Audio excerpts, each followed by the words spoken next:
Revolver Underground. What's going on, guys? Z-Rock, Revolver Underground, here doing another Skype interview, and I'm here with Jonny from Art of Dying. What's going on, man? Hey, how are you, Rock? You know, I'm doing well. Just hanging out here in Los Angeles. It's been really, really nice, so I am enjoying this thoroughly. Good thing. Yeah. Very nice. Well, let's talk a little bit about about Art of Dying and what's going on with these guys. You guys have been around since 2004, is that right? Yeah, man, we've been around, since the early 2000s for sure. Greg and I kind of started things in Vancouver shortly after doing some touring out here and stuff. We met our drummer Jeffy, who's also from the area. And he put us in touch with Kale and Tavis, who were both out in the Toronto area at the time.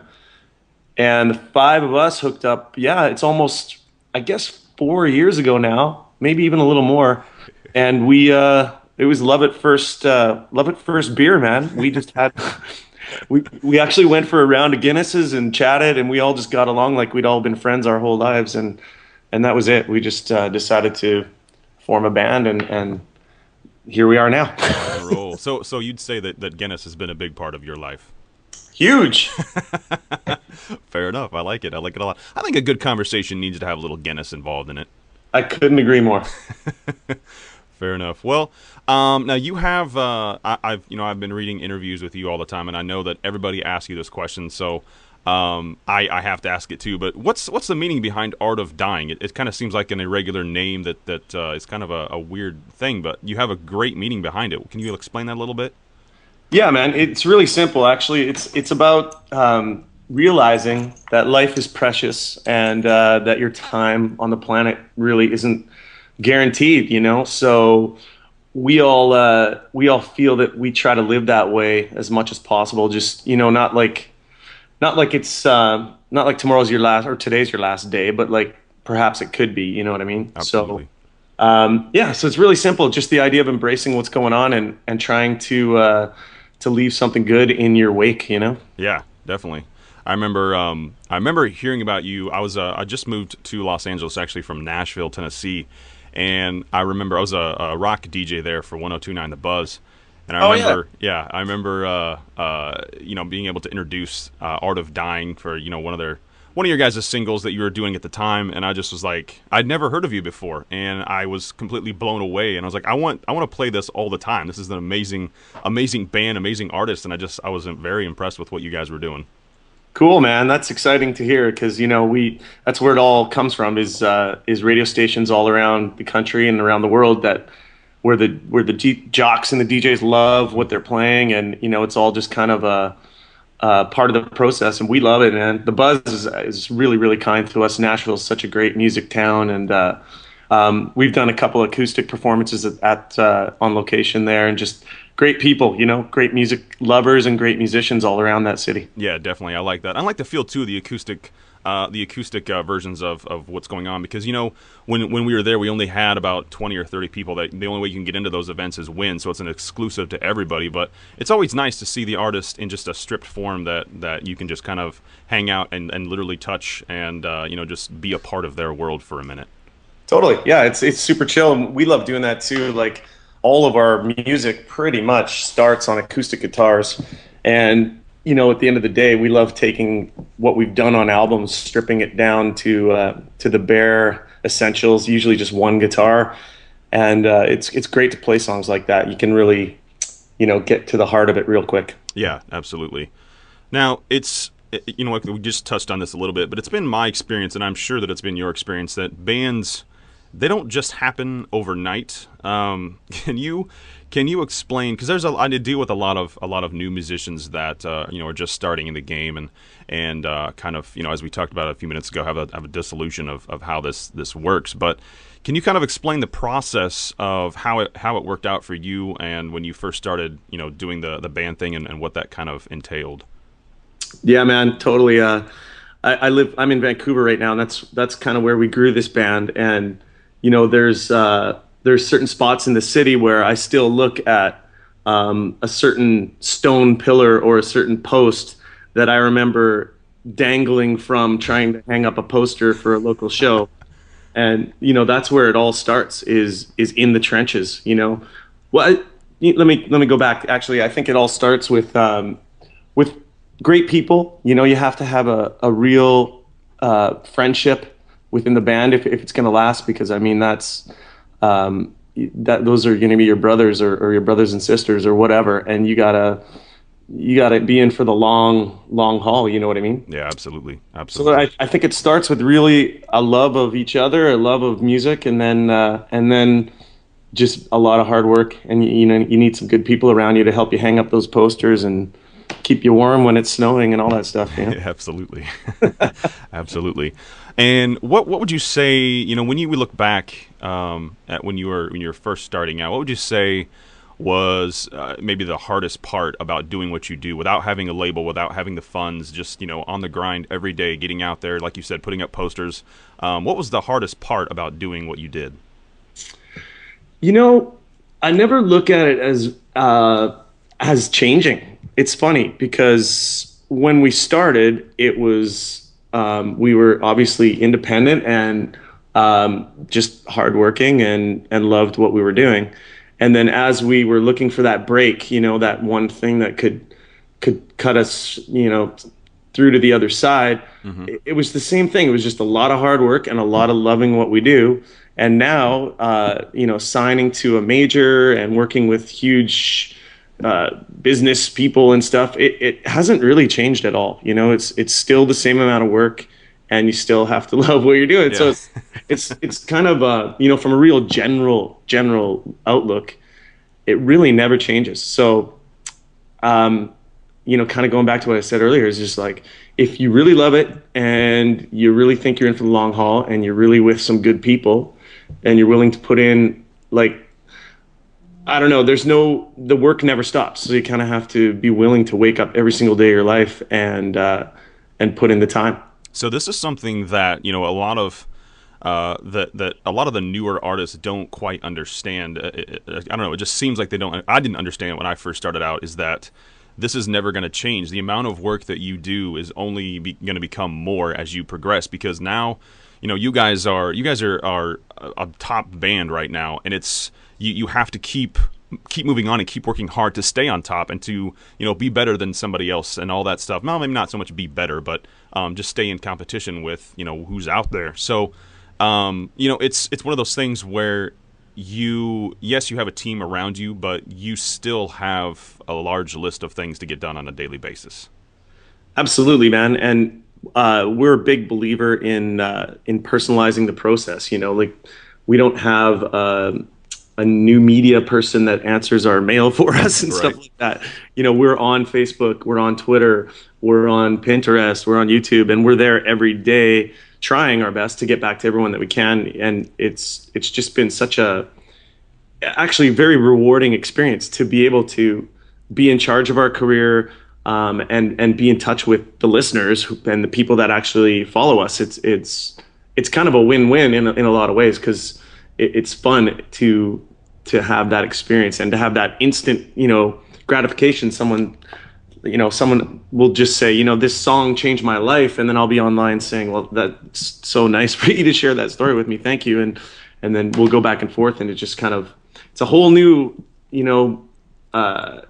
it's a whole new world when it comes to the gratification that a musician gets now. And it's not necessarily monetary, it's a lot of other stuff. Yeah, and I think that is one, like you said, I think that's one of the biggest things too, is because even when I'm on my show, and I have it's syndicated through several different stations, but some of those stations I hang out at on certain times, and you can talk to these people live while the show is being aired, and it's just awesome to hear that they dig it, or if they don't, you can find out why and whatever and blah blah blah. But it's one of those things where the fans, because I remember growing up where you would go out and see these bands that you just love, and then there's no way to touch them. You can get within stage presence of them, but then that's it. They're gone afterwards, or they're so long of a line to get to them at the end that it's just sometimes it seems like it's impossible to reach these people. But nowadays, like when I tweeted to you, I think it was a tweet that I sent to you just saying hey, and I was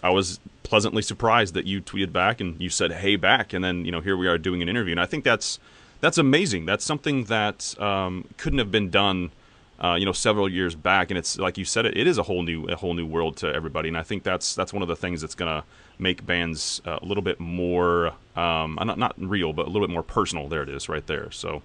Absolutely. And I think that it's a community that's rising.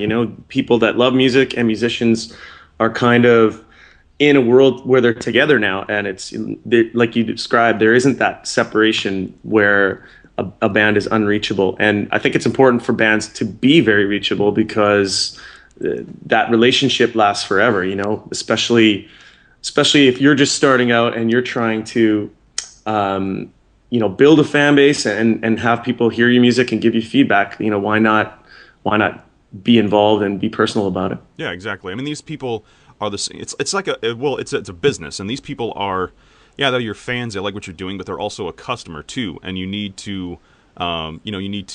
Reach out to these people and be personal with these people because they're who are going to support you. These people are going to get you to the next level, help you get to the next level, and they're going to tell a friend. It's word of mouth as well. So the more I agree with that, the more that you're on the social networking side of life and in contact with your fans, it's only the better.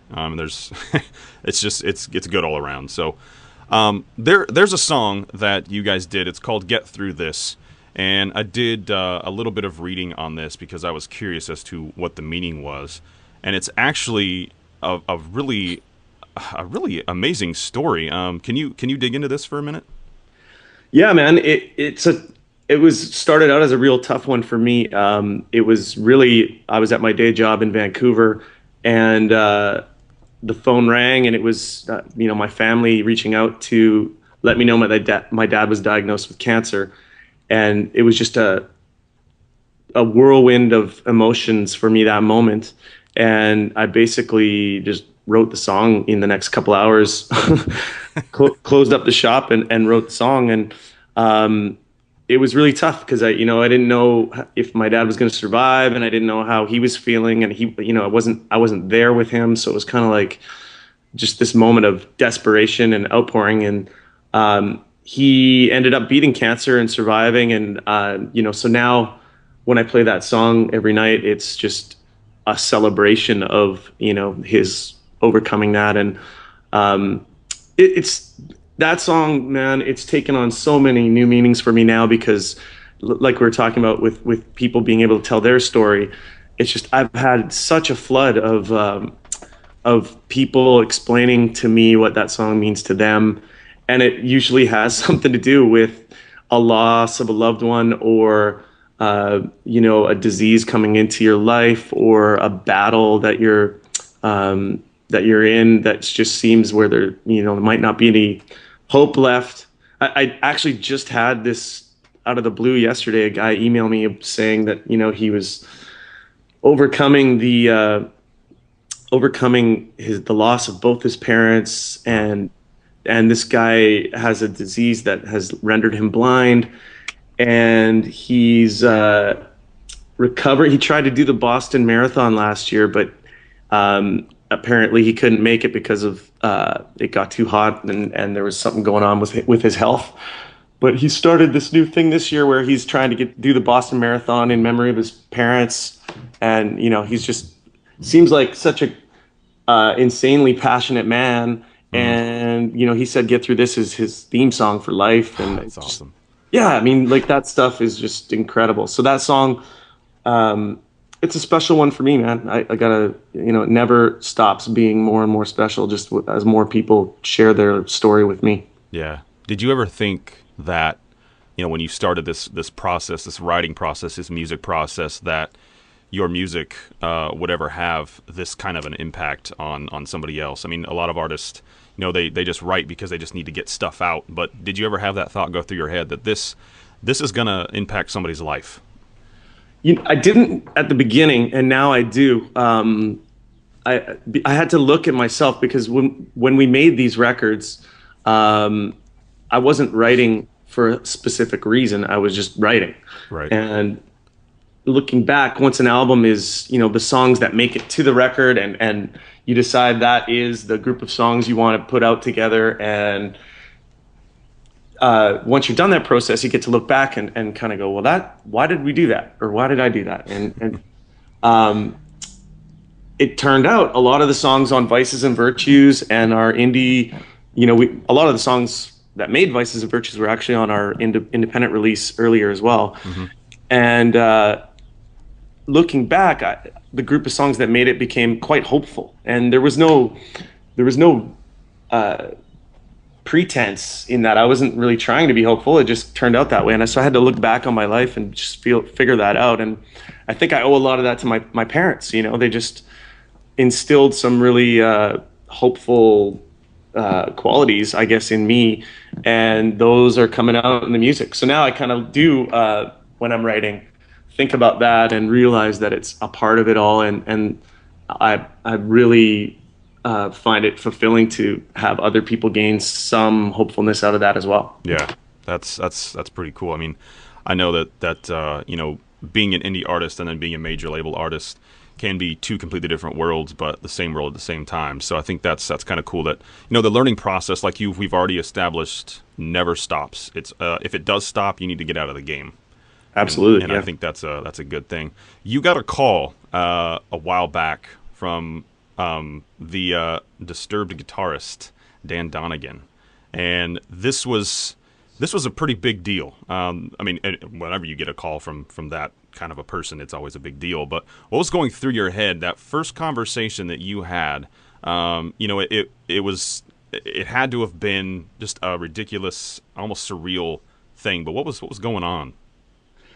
It was so cool because we just started chatting, and Dan, if you know him or if you talk to him, he's just a sweetheart of a guy, and he's so just non-rock star guy. He just has this sweetness about him. Yeah. And so we ended up chatting for about an hour just about the music business, the music of my band, the music of his band, the climate of what was going on out there in the world, and how much hard work it takes to get anywhere these days. And it was just such a fluid, easy conversation. We just kind of, I think, came from the same school of thought, so it wasn't really, I didn't really have any of those like, oh my god, I'm talking to Dan Donegan moments, really. Right. I think when I hung up, I was kind of like, holy shit, that was Dan Donegan? What the hell? But yeah, he's just such a nice guy, and that became a huge break for us because he and David, the singer from Disturbed, put their money where their mouth was. They backed us up, and we ended up signing to their label through Warner Brothers. So it was kind of, without those guys backing us, I don't think that would have really happened. Yeah, definitely. That second, I was reading your bio, and that second conversation that you had with him, you didn't know that he was kind of prepping you for a label experience, but when that first phone call, you just thought he was just calling to hang out, and he was calling just to hang out and talk. But it's kind of a cool thing when you look back, like you said, and you see these things that have happened, and you're like, Matt, that was for a reason. That was the only way that we could have done this is that way. And I think that was one of those things, is that it just so happens that this huge band has a guy in it that is interested in what you're doing, and that's always a good feeling. Absolutely. That call ended in I remember the words Dan just said, if I can ever help you guys out, I will do my best. And then I didn't hear from him for 6 months. Wow. And I wasn't expecting to. It was just a cool chat. And then he offered us 6 months later, he offered us an opening slot on a Disturbed tour. And Greg and I made a deal with each other years before that. We were like, we basically just said, let's never say no to any opportunity. Let's always say yes and figure out how to do it. Yeah. And we accomplished so many major things with that attitude. Like, we got a tour in England with Seether in 2006 that we were insane to do. None of us had ever been to England. We didn't know anything about driving on the other side of the road. We didn't know anything about the real costs of an international tour. We didn't know anything about, how to get T-shirts into the UK, stuff like that. But we made that deal. We're like, we're not going to say no. And so we made it happen, and it turned out to be an amazing experience. Yeah, that is. I mean, I can't even imagine what. I mean, I'm completely blown away as what to even do in that particular situation. If someone says, okay, you're going to go on tour and you're going to go overseas, now put it together, and here's what's going to happen. It's like I couldn't understand that, but it's fun to see the evolution of where you're at. Because I look back at my life and things that I started, even when I started this show 5 years ago. The evolution of how it's become and what I've learned and what I'm, the contacts that you have, the people that the friends that you've made. I don't know, you just kind of have to sometimes sit back and relax and just kind of think about what happened and just to see everything that's been going on. And it's good. I like it a lot. And I think that's what I'm seeing with you is that, you're progressing. And I think it's quickly progressing. You guys have climbed this mountain rather quickly, and I think you guys are going to be in it for the long haul. You're not going anywhere, so I'm pretty happy with that. Cool, man. Yeah, that's where our heart's at too. Is just this is what we want to do, and I don't think we're ever going to stop. So it's pretty cool. And like you said, looking back, it's great. It's like I often think of it like I don't know, like all the branches on a tree, or all the arteries in your veins in your body. That's the paths that you're on all the time with all the people you meet, and the viral, I guess, way that things happen. And I think generally in life, if you're just pretty kind to people and just honest with people, that hopefully all of that viral activity comes back to something good. And that's actually, to back up a little bit, that's actually how got that phone call from Dan. Was just a viral networking experience. I was just happened to be on a tour where I wasn't even performing. I was just hanging out because I knew some people in a band, and they invited me out. So I went out, and every night when I met people, I was just always had a CD in my pocket, and I was just networking and check it out, just like you should, right? But Yep. you should never leave your house without a CD in your pocket, Right. or whatever you got, a link to your to where your music is out now. But I just happened to hand this gentleman a CD, which he enjoyed. He worked for a radio station or radio department of a label in Boston at the time, and he happened to be a trusted friend of Dan Donegan, and that's how the music got to Dan. So it was just, looking back, you always see those branches and those arterial lines of how these things work out. So you never know, right? Yeah. And I think that's great advice, and that's one of the things that I tell everybody, and I tell myself over and over and over, is always be prepared. Always have at least, like you said, at least a link to something, a card that says something on it. But if you can have something tangible that they can put in their player now, that's always a good option. So I like that. Has there ever, with everything that when you first started doing the music thing to date, has there ever been a time in your life that you maybe questioned the music as a career? Never, man. Not once. Yeah. Very cool. Very cool. Pretty intense feeling for me to be in doing what I'm doing. And right from being a kid, I kind of knew this was what I wanted to do. And I even had an argument with my guidance counselor back in high school when I was trying to figure out my career, and he tried to steer me away from music, and I would not take no for an answer. I just said I want to put my 100% of my positivity and energy into this dream, and I don't need a plan B. And might not be the smartest thing to do, but if you feel that way, then go with your heart, I think. Yeah, absolutely. But also know that it's not going to be an easy route. I mean, the music industry, I think being an artist is one of the hardest careers you can get into, because when you're first starting out, you constantly have people telling you no. You have people telling you that you need to do better, you need to do this, or you can't do that. And until you actually figure out that you don't need to care about what other people think and just do what you love, then you're still going to be stuck. So it's hard work, but if you love what you do, then just do it. Just simply do it. Don't do it for the money. Don't do it for the fame. Do it because you love it. Exactly. Yeah. And the further you get, the more you realize that it's really the little things that matter. It's if you think about money and fame when you're making your music, that's pretty ridiculous Right. because even, well, personally, like this might sound weird, but I don't even really put much value in money or fame at all. And I don't think either of them are great motivations for anything.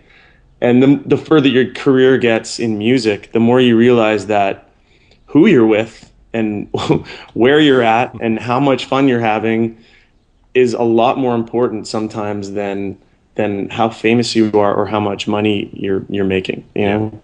Yeah. But you just have to enjoy your life, and that's the other thing about, if you really want to be a long-term musician, you got to sacrifice so much. You got to sacrifice other things you might have done with your life. You've got to sacrifice, having a home base sometimes. Sometimes you're just lost out there in the world, and waking up and playing another show and having another night, and it really, it's like, what's that Bob Seger song? Here I am up on stage. Yep. I know what you're talking about. Yeah. Yeah. Turn the page. Yeah. I get the title, but it's that song pretty much describes the traveling musician's life, and it's kind of somber. It's kind of sad. You got to enjoy it, but if you are with good people that you love and that you can enjoy yourself with, that's like pretty much number one. If you couldn't do music, what would you do? I don't know, man. Yeah. I don't know. That would just be wrong. Yeah, that's a fair statement. That's a fair. How about this one? What are some of your influences right now? My influences seem to be going backwards. I got so hooked up in the '90s grunge movement, like that. It still will. I don't think it'll ever not be my number one influence. Like the first couple Pearl Jam records, the first couple Alice in Chains records, the first couple Stone Temple Pilots records, Nirvana, the Metallica Black record, all that era of music was just insanely. I feel fortunate to have been alive during that time because it was just an amazing time in music. Changed so much of how I approach. Like every time I write a song, I have to ask myself, would those guys approve? Right. Dead or alive, would they be into it or not? Because Right. if they're not into it, I don't know. It's probably sucks. Yeah. Fair enough. So, and Maynard, I put him in that category. I love everything he's done in and outside of Tool, and those bands just really hang with me. And I've been working my way backwards from there lately, really getting into Aerosmith and Led Zeppelin and a lot of their early records. And I kind of purposely, when I was growing up, I decided to not really go down that path. I wanted to save those bands for a little bit when I was a little more mature and could really relate to it. So Sure. I'm totally getting into those bands, and I really haven't even sunken too far into the Beatles and those bands that I'm kind of waiting again to get back. So I'm just going backwards. Right. Well, I think you have plenty of time. I mean, you're not going anywhere. You guys are young. You still got a lot of time ahead of you. So, there's gonna be a lot of good time to dig into that. But what being said? Well, said that everything that's been said so far. What changes have you seen in the music industry since you guys started? Wow, we're going to need to have another hour for sure to do that one. It's changed so drastically. It's we basically have seen the rise and fall of the CD. We've seen the rise and fall of just the rise of digitizing music in general. Mm-hmm. And now we're in this confusing era of iTunes, Spotify, like how are you going to consume your music? And the biggest impact has been, obviously the amount of money coming in from the sale of music these days is not enough for labels to exist and for bands to tour. So it's I think we've just seen a huge shift in digitization affecting the money in the industry, and how how it's all going to work is still falling.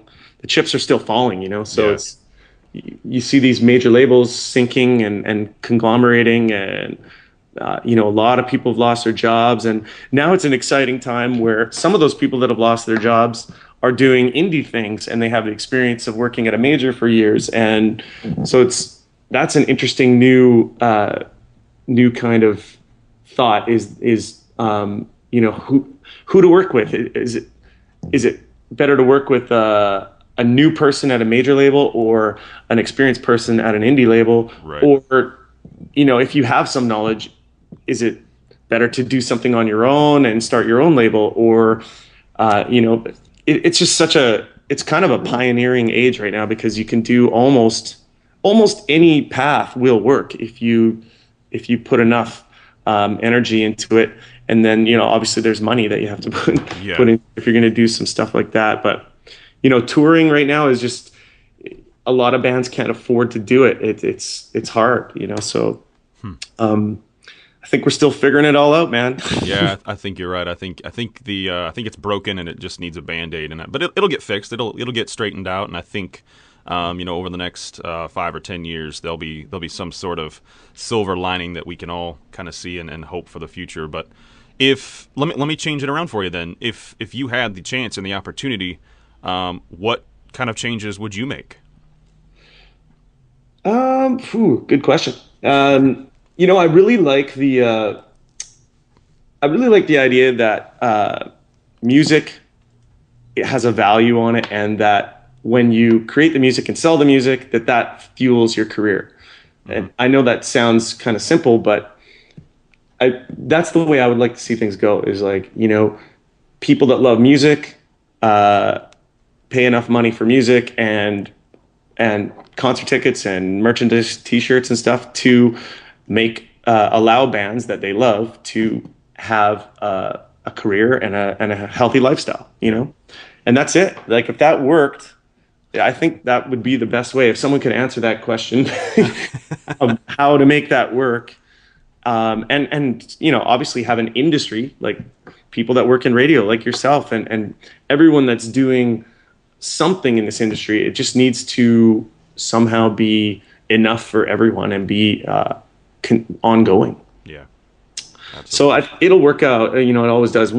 People will make music forever, and people will listen to music forever, and we just have to figure out how to keep everyone alive, and then we're all good. Yeah, I agree. Well, you said previously that one of the biggest things in Art of Dying is being close to your fans, is being available to your fans. What's one of the best things or the most memorable things a fan has said or done for you? There's so many, man. We've got a group of people called the Diehards. Mm-hmm. That's our kind of fan. You can sign up on our website, and if you want to be a diehard kind of thing, and they're a really important group to us, because they're kind of our super fans, or our core group of fans.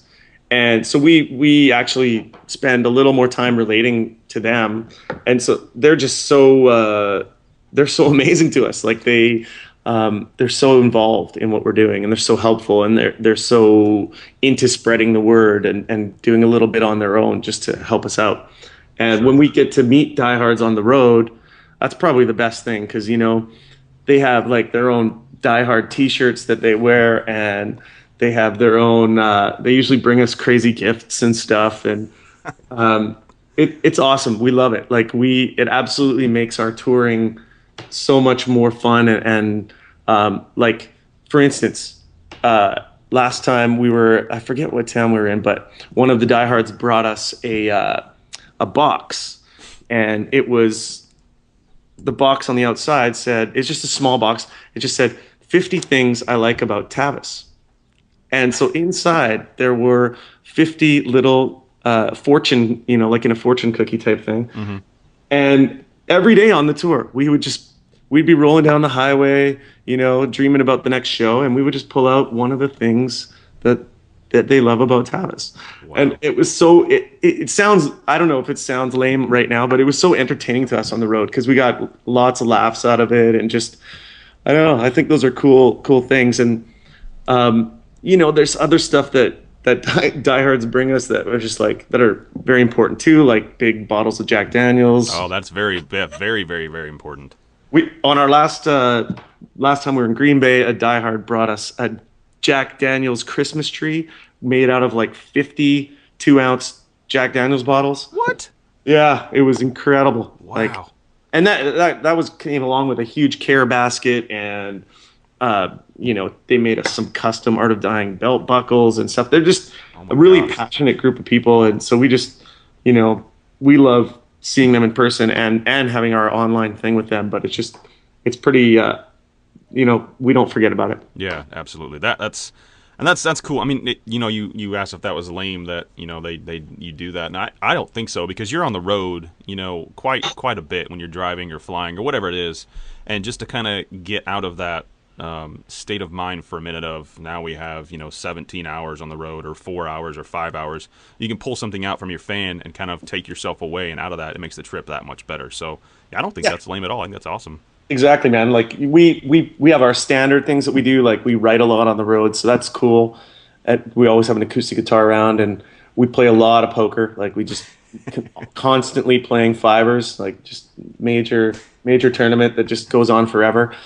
And then those things are great, but then it's great to have these diehards in our lives that give us these crazy things that break those moments up. It's fun.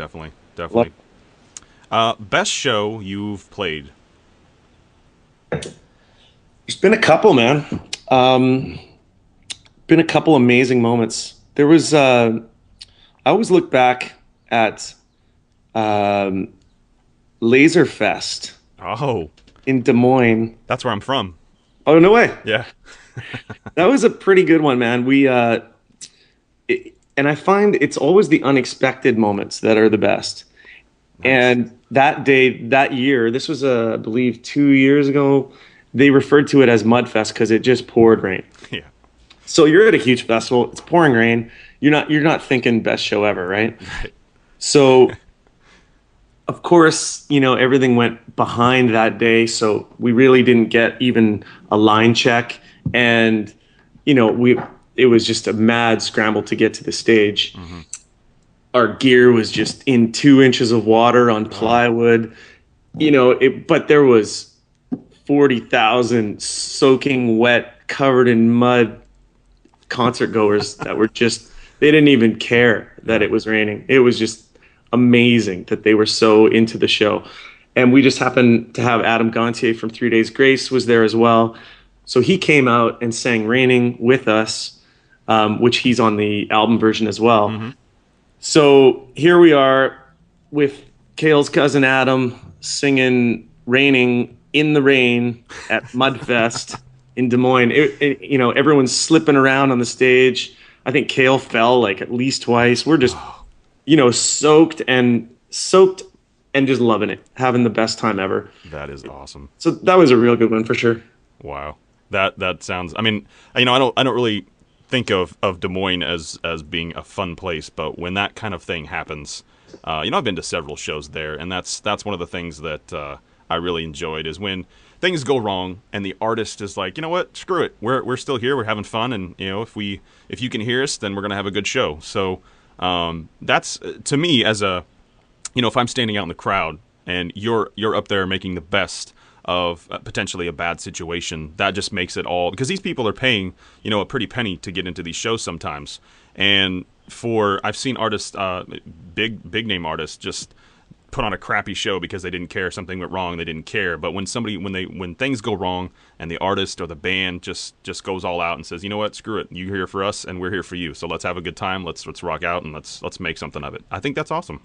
Yeah, man. I pray and hope that we never lose that spirit. We've never, we're so excited to play every show we've played, and we've never had a hiccup in losing that spirit. So, that's, I think, probably what can make a band last forever is just if you have that that real energy that you really want to play that show every night. It's pretty awesome. Yeah.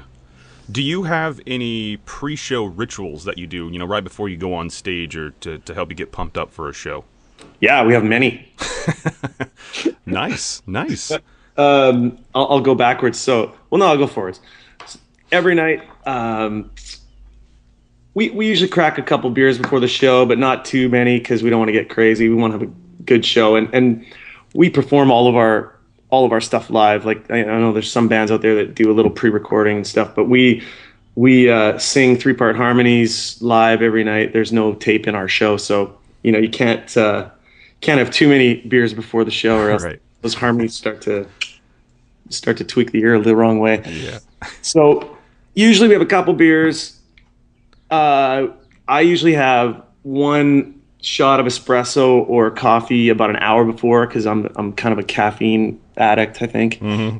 And then we break out the Jack Daniels just before showtime, have a couple pulls off the bottle, and Kale, this is a total ritual. We haven't not done a show probably in 2 years. Kale pours a little Jack in my hands, and I just put it in my hair. I don't know why. Oh, I do know why, actually, because one day we were just getting crazy, and I did that, and we had a great show. And it's kind of like a hockey team or a football team, Right. If you had a great show after something that you did that was a little weird, you're going to have to do that weird thing for the rest of your life. Plus, then your sweat won't taste so bad. Yeah. Oh, exactly. Yeah. It's a great cologne, actually, Jack Daniels. I bet, yeah. Little might have to dab try here, it. little dab there.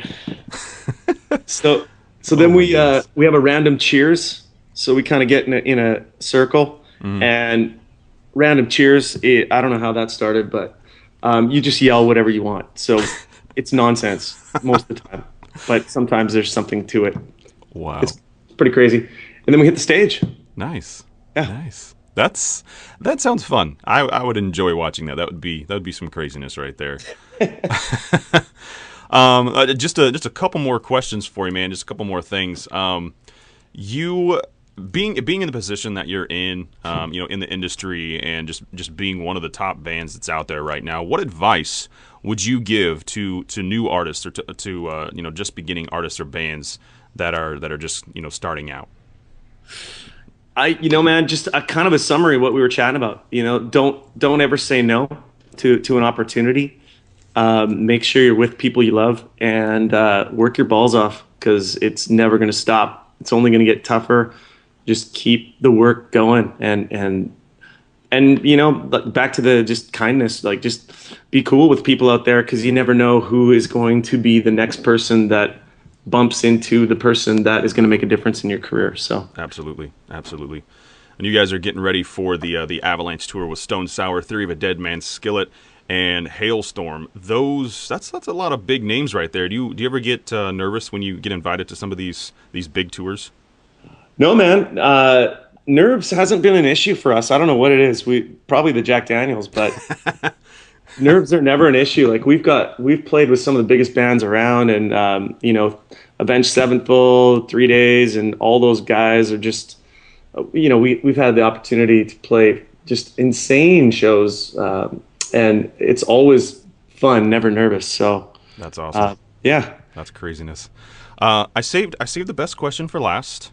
How will you explain where babies come from to your kids? How would I explain that? Yeah. Well, I don't have any kids, so I'm gonna have to figure that one out. Yeah. That's probably something I should think about. Oh my goodness.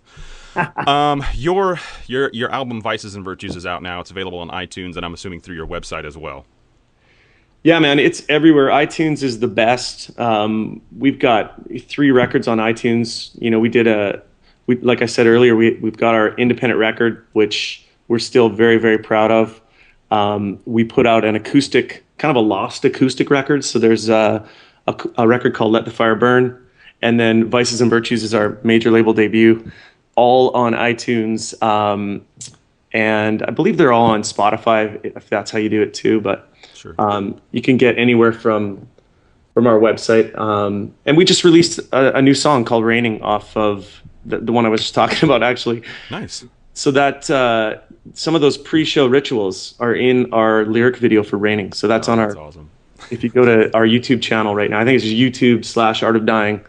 It just goes to that video, so you can see a little bit of that Jack Daniels pour and random cheers going on. That's awesome. Give your website, Facebook, Twitter, all that stuff here real quick. It's all Art of Dying, man. Yeah, /Art of Dying everywhere. Very nice. All across the board. There it is right there. And like I said, we're on Twitter and Facebook every day. We have a pretty good thing on Pinterest going now too. So I don't know if you're on Pinterest, but check it all out. Very nice. And these guys, they do respond to you. Art of Dying is not they don't have a third party managing their social media right now. So it's very cool to have these guys respond to you when you leave a comment. So very, very cool. Man, I appreciate it, man. I know you're a busy dude and you got a lot of stuff going on, but I appreciate you taking the time out to hang out.